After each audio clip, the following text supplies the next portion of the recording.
I was born and raised in Washington, D.C., grew up right on this street. I'm a total homer for the city, but this is a conversation about the district that some powerful D.C. leaders did not want to have. I want to know why 80% of the people who are stopped and frisked by D.C. police are black, even as the number of black people living in D.C. is way down. The African American population in Washington, D.C. now below 50%. Shouldn't that have an impact on this huge racial disparity we're seeing with stop and frisk in D.C.? That's a question the WUSA 9 Special Assignment Unit first set out to answer more than 6 months ago. This officer, white or black, is that all he's focused on is just, looking for suspicious people? And does being black make you suspicious to a police officer? I mean, I think that... Great question. It was back in August when we first interviewed 12 people chosen at random about their experiences with police. Where did that come from? Based on what I see. I wouldn't just say it if I ain't saying it. 10 of them told us stories about experiencing or witnessing what they believe to be racial profiling, when black people feel they are stopped and questioned by police because of the color of their skin. And our stories all probably sound alike, or similar. And if they're similar, then they have to be true. The truth is, this conversation is more complicated than just numbers. But let's start there. I spent months analyzing this stop and frisk data I got from the DC Police Department. Between 2010 and 2016, DC Police recorded 22,887 stop and frisk incidents. When you dig into those numbers, 8 out of every 10 people who were stop and frisked were black. That's an average of 7 African Americans stop and frisked in this city every day. Hi, Kelly. Kelly O'Meara heads up something called the DC Police Strategic Change Division. According to the department's website, she advises the chief of police and city executives on high-profile issues. O'Meara told us around half the people stopped in the data set we looked at were questioned but ultimately released because they were not the person police were looking for. So what we try to emphasize is that every stop should be respectful, should let the person know what's going on. And so a stop is not necessarily an antagonistic incident. But isn't that antagonistic for a police officer to come up to me and start questioning me about where I've been and what I've been doing if in fact I'm guilty of nothing? I don't think it has to be, no. Yeah, I don't know how else we can investigate a crime. This is my license. I'm a pharmacist, right? But I get stopped all the time, and because of that, I have to show this. Alexander Oladell has a doctorate in pharmacy. His fraternity brother Isaac O'Neill is finishing med school at Howard.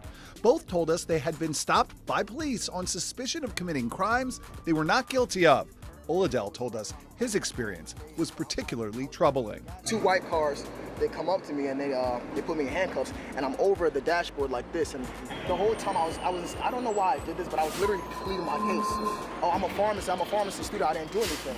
But they didn't really care. Oladell spent 30 minutes in handcuffs before he was eventually released. When he asked police why they stopped him, Oladell says he was told he fit a description. This whole idea of fitting a description is important to this conversation because DC police told me they only stop and frisk someone in response to what's known as a lookout. A lookout is a suspect description given to officers and released to the public after a crime is committed. DC police told us since 8 out of 10 lookouts are for African American suspects, it only makes sense that 8 out of 10 people stopped by police would be African American.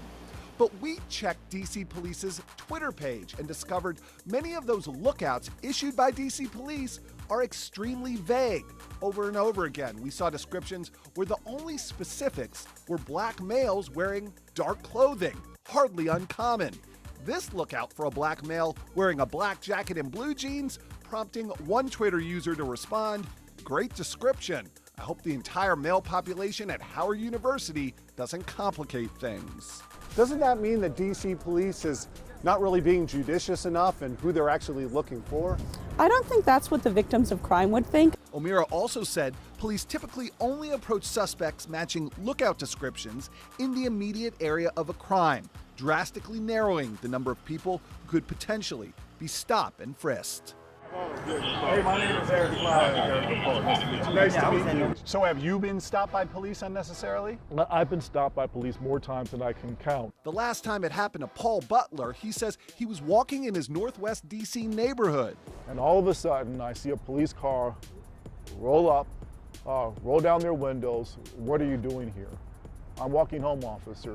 Do you live here? Well, officer, do I have to live here in order to walk on the streets? Butler told us he believes police thought he was a burglar or homeless. He is actually a professor at Georgetown Law and the author of the book, Chokehold, Policing Black Men. They just couldn't accept that I could actually live in this nice neighborhood. And here's the punchline. These 4 officers were all African American. In fact, DC police tell us more than half the department, 52%, is African American. We're not talking about this enough. Why hasn't it gotten better? Good question, and one we wanted to put to DC's top cop, Police Chief Peter Newsham. We spent 4 months trying to sit down with the chief, formally requesting an interview with him more than a dozen times. We sent emails and texts, we made phone calls. I even met face-to-face with his staff here at police headquarters. But time and time again, our requests were put off, ignored, or flatly denied. It left us no other choice but to track the police chief down out on the street during last month's MLK celebration. Chief Newsham, hey, my name is Eric Flack. I'm a reporter from WUSA 9. Hi, Eric. Newsham told us he was unaware of all those interview requests we put in with his office. So you're asking me, you're essentially jumping me out here, trying to get me to say something that's inappropriate when I have no idea what you're talking about. Well, I never wanted to have this conversation out here. I've been trying for months to have it in a proper way. Let's set it up. But when we tried to finally set up that interview, DC police told us we wouldn't be allowed to speak with Chief Newsham after all. So who do they want us to talk to instead? A captain? A lieutenant? Nope.